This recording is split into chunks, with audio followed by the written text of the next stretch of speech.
uma pergunta simples. Caramba, o Lula foi parar na cadeia. Será possível que não aprendemos nada? Ou nós acreditamos que o Lula foi inocentado? Ele não foi inocentado. O Lula nunca quis mudar. Não tem compromisso com a mudança do Brasil. É o responsável pelo reacionarismo dominante hoje no Brasil. Porque ganha com isso. É o ministro da Fazenda completamente entregue à banqueirada, que está indicando um banqueiro para a direção nova do Banco Central. Eu estou dizendo aqui de novo. Eu estou dizendo que a Codevasp, Companhia do Desenvolvimento do Vale do São Francisco e do Parnaíba, está fazendo investimento superfaturado no Amapá. Neste governo. Neste governo. Por quê? Porque a direção e as práticas que estão lá são os mesmos. É por lá que se esvai o orçamento secreto. Pessoal, quanta gente pensa que já viu de tudo, o Ciro Gomes, o Cirão, que andou com Lula durante muito tempo, fez uma denúncia gravíssima aqui e olha o que ele vai mostrar aqui agora para nós sobre esse embate, essa briga entre Lula e Trump. O Ciro Gomes descobriu algo seríssimo e ele vai trazer aqui agora, preste bastante atenção, ele vai mostrar o que realmente está acontecendo, porque se tem alguém que conhece o Lula, é o Ciro. Andou com ele por pelo menos 30 anos, 3 décadas. Foi inclusive ministro do governo Dilma e Lula. Preste atenção agora, além de trazer essa revelação e essa denúncia seríssima aqui, ele descascou o lulopetismo. Preste atenção nessa matéria que temos para trazer agora. Dá um like nesse vídeo, pessoal. E se você gosta desse tipo de matéria, se inscreva aqui agora para ver outros vídeos como esse. Por essa, o Lula não esperava. Vamos para a matéria. Lula está levando a economia brasileira para uma estagnação severa. Pudera, Lula está nos impondo a maior taxa de juros do século. A corrupção em seu governo generalizou-se a ponto de não poupar os aposentados assaltados por descontos ilegais, mas muito mais, Lula está abafando essa parte, por empréstimos consignados igualmente não autorizados. Afora os recordes sobre recordes de roubalheira na farra das emendas. Nada como um inimigo externo para distrair toda uma nação, refugiando-se como sempre fizeram os canalhas no patriotismo. Em tempo, o Brasil, nosso país, depende do estrangeiro para muita coisa essencial. Por exemplo, mais de 80% dos nossos remédios dependemos do estrangeiro. O GPS norte-americano simplesmente guia essencialmente todo o nosso aparato de defesa de exército, marinha e aeronáutica. Ainda em tempo, enquanto o Brasil afunda na baderna institucional e a nossa exibida primeira-dama manda Elon Musk CF pontinhos, nossa marinha, sob Lula, contratou a mesma Starlink, empresa de internet por satélite, para guiar nossa estrutura de defesa naval. Sabe quem é o dono da Starlink? O mesmo Elon Musk que foi mandado CF pontinhos. Enquanto nosso país afunda no atraso, na violência, na doença, na deseducação e no seu parco desenvolvimento. O Banco Central, por exemplo, para a atenção de ninguém, distraído que estamos todos por essa trágica novela, mandou dizer por esses dias: a economia brasileira caiu nada menos do que 0,74%, quase 1%. Essa tal polarização política de Araque vai acabar liquidando o Brasil. Claro que qualquer ataque aos interesses nacionais ou à nossa soberania deve nos unir, a todos, em defesa do nosso país, do nosso Brasil. Do Brasil, não do corrupto governo que está, ele também, desastrando o nosso país. Eu saio hoje de uma imensa tristeza para expressar minha revolta com o que eu estou vendo acontecer a partir da descabida e perigosíssima imposição à economia brasileira de sobretaxa de 50% sobre nossas exportações pelo governo norte-americano. Da inacreditável, traiçoeira, mas também muito burra defesa desta agressão estrangeira por uma certa metade, ponho aspas nisso, da política brasileira. E da manipulação pela outra metade, ponho mais aspas ainda, de nossa infeliz política, dos graves prejuízos que sofreremos por uma espécie de patriotismo de goela que não existe mesmo na prática do lulopetismo e de seus puxadinhos. É indisfarçável que Lula está comemorando essa perigosa situação. Entendamos o problema e os potenciais prejuízos graves que já começamos a sofrer. As exportações brasileiras para o mercado norte-americano representam 12% de todas as nossas vendas ao exterior. Isso impacta 2% do PIB brasileiro, que é a taxa mais ou menos de todo o crescimento que a gente pode sonhar que vamos ter esse ano. Descendo ao prático, 200 mil empregos na fruticultura do Nordeste, 300 mil empregos na indústria calçadista do Brasil, 240 mil empregos na siderurgia nacional, quase 3 milhões de empregos diretos e indiretos na piscicultura, toneladas de mel produzidos no Piauí estão na iminência de estragar, sem falar nos aviões da Embraer. E vai por aí. Isso é o que concretamente está sob ameaça real. Isso quer dizer que nós devemos aceitar passivamente a violência econômica oposta a nós pelo estrangeiro? Claro, óbvio que não. Mas daí a celebrar, como Lula está fazendo, os benefícios eleitorais de curto prazo. Querem polarizar? Sigam destruindo o nosso país. Vou tentar superar a minha tristeza e expressar a minha revolta com este quadro sempre. Vendo Lula fazendo piada com a gravidade da situação, como a jabuticaba neste fim de semana, você pode ver esse vídeo na internet. Procura lá, Lula e a jabuticaba. Eu acabei me lembrando, revoltado, de um famoso escritor inglês chamado Samuel Johnson, que cunhou uma frase muitíssimo própria, embora chocante, para esse tipo de manipulação do sadio amor à pátria pelos amorais da vida. O patriotismo, diz ele, é o último refúgio do canalha. Vale reler. O escritor inglês não estava falando da devoção heróica que nós temos à causa da nação e, portanto, da pátria. O que ele estava denunciando com notória atualidade era a manipulação desse nobre sentimento pelos canalhas que estão se lixando para a causa geral do povo, a serviço sempre do seu egoísmo corrupto. Não é mera coincidência o que estamos testemunhando. Basta não ser um cego, idólatra, fanático destes polos para ver como o Brasil e os brasileiros viramos joguetes de ambos, com sinal trocado naturalmente. É uma pergunta simples. Caramba, o Lula foi parar na cadeia. Será possível que não aprendemos nada? Ou nós acreditamos que o Lula foi inocentado? Ele não foi inocentado. O Lula teve direito à presunção de inocência restaurada, é diferente de ser inocentado num julgamento. Por quê? Porque o processo devido legal ele nunca teve, e eu denunciei na primeira hora. Eu me propus a homiziar o Lula, junto com a comissão de juristas, se ele fosse ilegalmente preso, porque eu sabia o que estava acontecendo. Então ninguém me confunda, eu vou terminar aqui, porque isso é criticamente irrelevante. Se não fica assim, o Bolsonaro fazia o orçamento secreto e isso era uma abominação. O Lula fazia é pragmatismo político. O que nós estamos ensinando para o jovem brasileiro? Sabe, o Bolsonaro... Aí o Banco Central, tu me disse, ora, o Banco Central, você conhece o Estatuto da Autonomia do Banco Central do Brasil? Sabe que dia foi votado? Foi votado numa votação virtual, que é ilegal, em plena pandemia, sem discussão com ninguém. 1 minuto só. Cadê a representação pela inconstitucionalidade dessa lei, que o governo, com a força e a liderança que tem, como conseguiu eliminar do Gilmar Mendes, para tirar o Bolsa Família da coisa? O Lula nunca quis mudar. Não tem compromisso com a mudança do Brasil. É o responsável pelo reacionarismo dominante hoje no Brasil. Porque ganha com isso. Agora, mantido o estatuto da independência e da autonomia do Banco Central, está escrito lá. Eu sou advogado. Lei complementar número 179, se a memória não me falha, artigo 5º, inciso 4º. Confere aí no Google.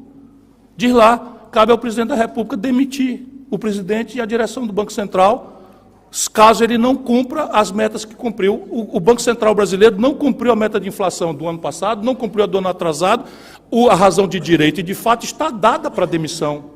Por que não tenta? Porque diz, esta demissão tem que ser provocada pelo Conselho Monetário Nacional. Quem é o Conselho Monetário Nacional? É o governo, Sérgio Lírio.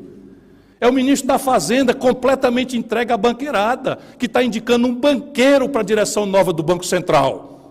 Chama Galípoli. Estão indicando um banqueiro para o Banco Central, enquanto faz a ombudsman de si mesmo. É a denúncia como se fosse um ombudsman de si mesmo. Eu disse na campanha que eu ia demitir o cara. E estava demitido. Não ficava um dia sequer. Por quê? Porque a lei me permite fazer isso. Está no Brasil que eu servi. Eu fui governador, cara. Tu acha o quê?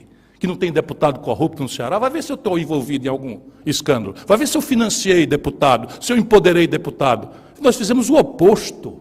Nós asfixiamos essas práticas. Não tinha emenda no Ceará. Todos participavam de tudo, como é legítimo. Sabe, mas manda fazer uma emenda superfaturada em 700%, 600%, e tirar a Codevasf para fazer um investimento no Amapá. Você é da revista Carta Capital, tenha paciência.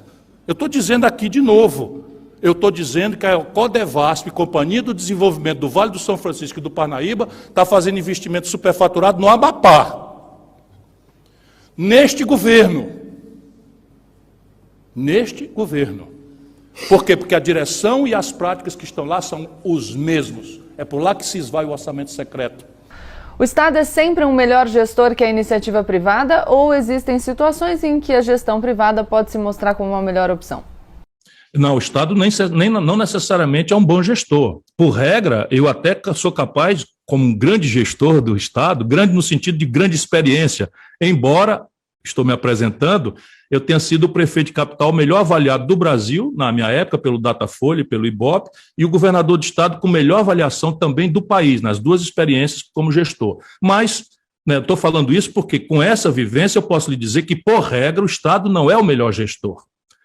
Isso nós precisamos colocar com muita clareza para nos distinguir do corporativismo, que no Brasil, sendo fascistismo, é dito como de esquerda.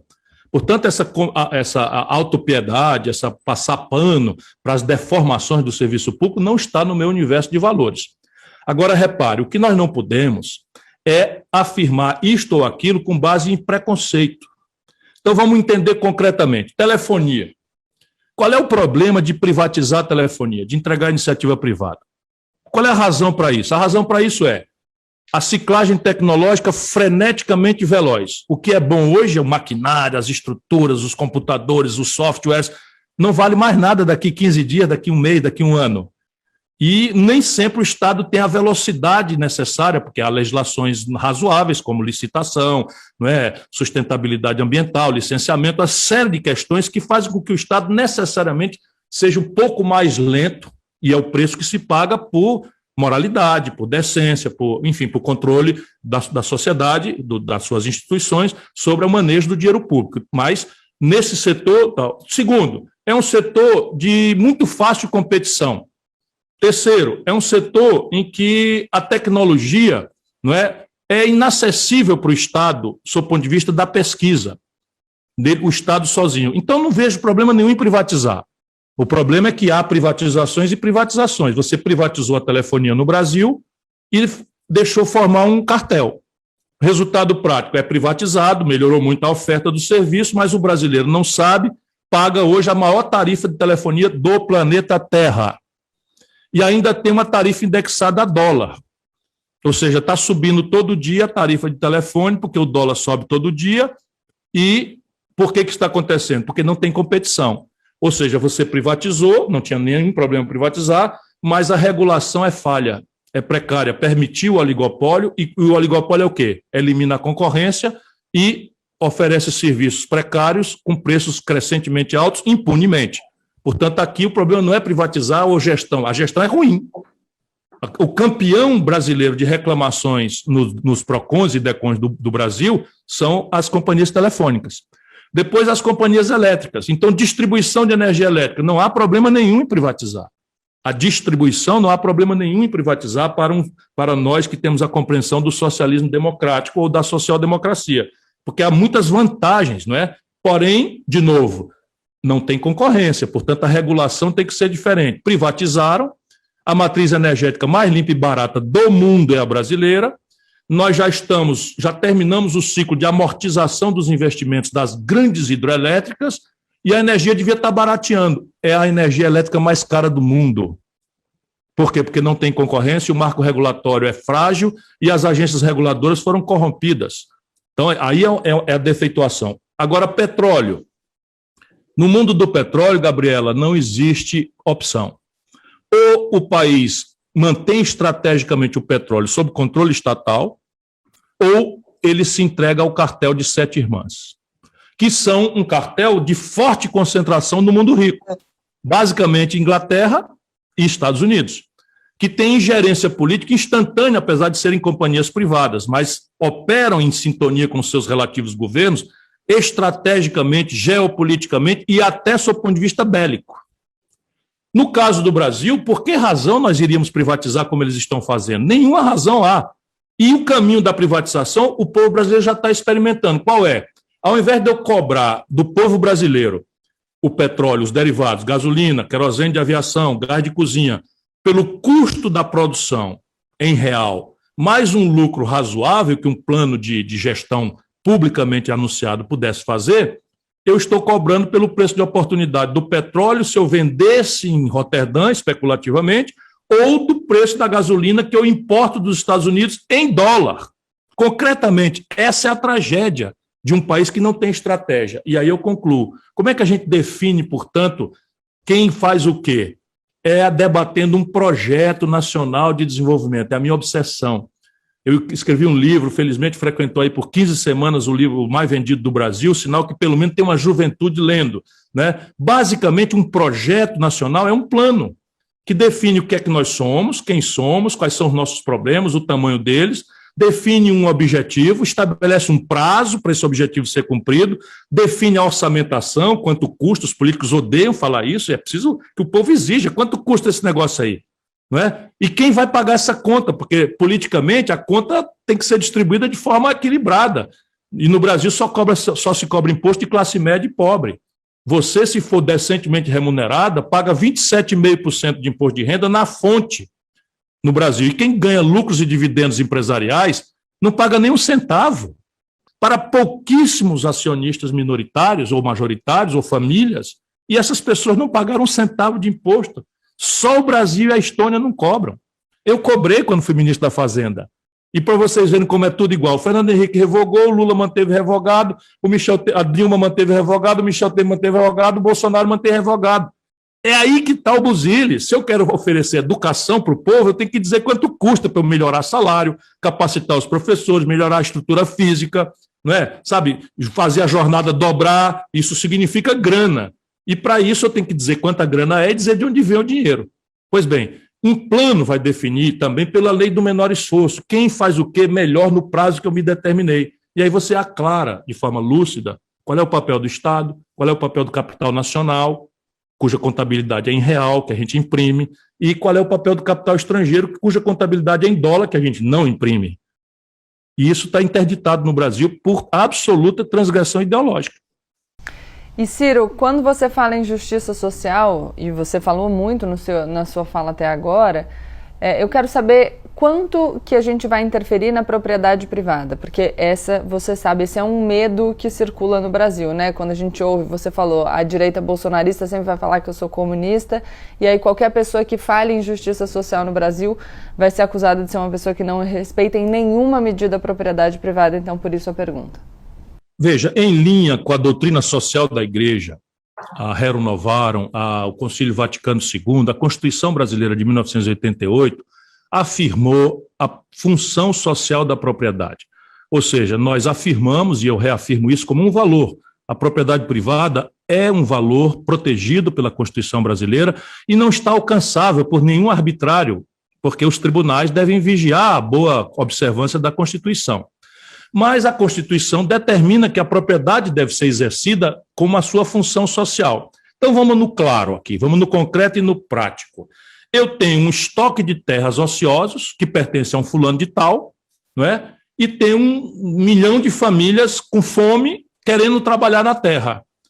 Se essa terra está ociosa e tem 1 milhão de pessoas fazendo, é da Constituição que o Estado, mediante a devida indenização, ou seja, o respeito à propriedade privada, neste caso, está garantido pela devida indenização, mas ela será transferida da ociosidade para o fator social de uso por 100 mil, 200 mil famílias, 1 milhão de famílias, enfim. Esse é o melhor exemplo prático. Pois é, diante de tudo isso que o Ciro falou, né, algo importantíssimo que ele deixou claro aqui sobre esse embate, essa briga entre o Lula e o Donald Trump, tem algo muito sério, pessoal. O Brasil exporta pelo menos 12% de tudo que o Brasil manda para fora, manda para os Estados Unidos. 12%. Aí você pode falar, não, mas então tá tudo bem, falta ainda 88% ainda que dá para segurar a onda. O problema é o seguinte, Esses 12%, de acordo com o Ciro. Ciro que é economista, muito inteligente, inclusive o Ciro estudou em Harvard, nos Estados Unidos. E ele falou que esses 12%, se o Brasil perder esse comércio internacional, porque 50% de taxa é muita coisa, vai significar cerca de 0,8% de queda no PIB brasileiro. E o que isso representa na prática para nós? Representa a queda de milhares de empregos no primeiro setor. Por exemplo, que ele falou aqui, só lá no Piauí, que tem uma produção de mel, esse mel de abelha que serve para poder fazer tantas coisas, que ele é exportado para fora. Se cortar realmente essa relação com os Estados Unidos, só no Piauí, mais de 2.000 pessoas ficam sem emprego. Fora no setor de tecelagem, no setor de hortifruti, porque se você não sabe, pessoal, a laranja que nós chupamos aqui no Brasil, que tomamos o suquinho aqui no Brasil, não é a de primeira qualidade. A de primeira qualidade ela é exportada para os Estados Unidos. Aí o que vai acontecer? Esse produto vai ter que ficar aqui no Brasil. Vai ficar mais caro para quem? Para o povo brasileiro e vai gerar desemprego. Olha o tanto de gente que vai sair perdendo com isso, pessoal. É por isso que ali na Câmara dos Deputados, no dia de ontem, teve ali uma reunião, ali uma comitiva de deputados e também senadores que entraram em reunião ali e decidiram por unanimidade.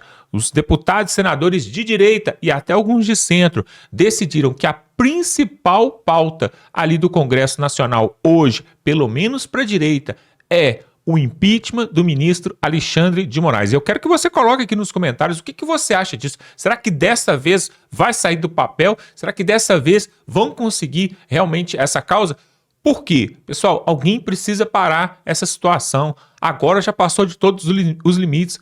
Porque enquanto a bagunça estava só aqui no Brasil, dava ainda para suportar, mesmo com altíssimas taxas aí, e mesmo com Lula querendo voltar com o IOF, e mesmo com o chicote comendo solto aí nas costas do trabalhador, o Brasil está suportando, tem 2 décadas o PT, pessoal. São 3 mandatos do Lula e 2 mandatos da Dilma. Ou seja, ainda assim, rastejando, o Brasil ainda estava indo. O problema é que agora foram mexer com o pessoal lá de fora. E aí isso vai trazer um problema enorme, gigante, porque existe um efeito cascata, pessoal, que é o seguinte: se essas tarifas, 50% e depois outras tarifas mais, virem sobre o Brasil mesmo a partir do dia 1º de agosto, sabe o que pode acontecer, pessoal? Outros países podem ver e falar assim: peraí, por que os Estados Unidos estão cortando as relações comerciais com o Brasil? E isso vai chamar a atenção de outros parceiros comerciais que também podem fazer o mesmo. Daqui a pouco, se algo não for feito, o Brasil vai ficar isolado como uma ilha, assim como acontece com a Venezuela. Por que vocês acham que a Venezuela tem tanta pobreza e que até pouco tempo atrás o pessoal estava caçando cachorro e gato na rua para comer? Sabe por quê? Porque o governo de Hugo Chávez e de Maduro cortou as relações com todos os países. Ele só tem relação com China, com Irã, com Rússia, com países sociocomunistas. E aí, pessoal, não tem como subsistir, não tem como prevalecer com isso.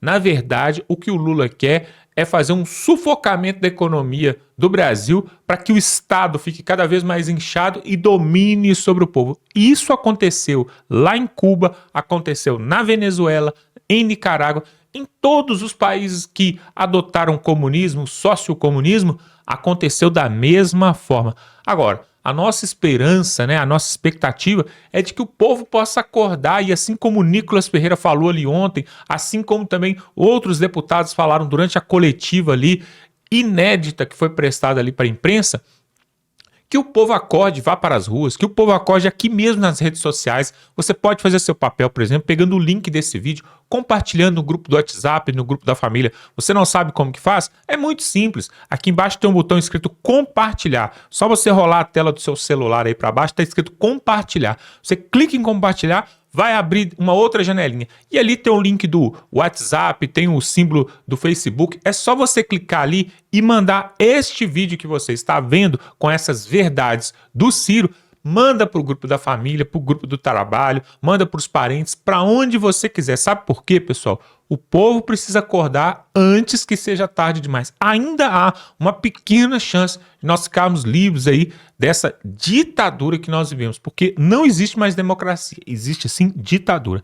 Se inscreva nesse canal para ver outras matérias como essa. Quando você clica aqui em se inscrever, o YouTube, essa plataforma, vai entender que você gosta desse tipo de conteúdo e vai começar a te recomendar esse tipo de conteúdo. Dá aquela força para nós aí e tamo junto.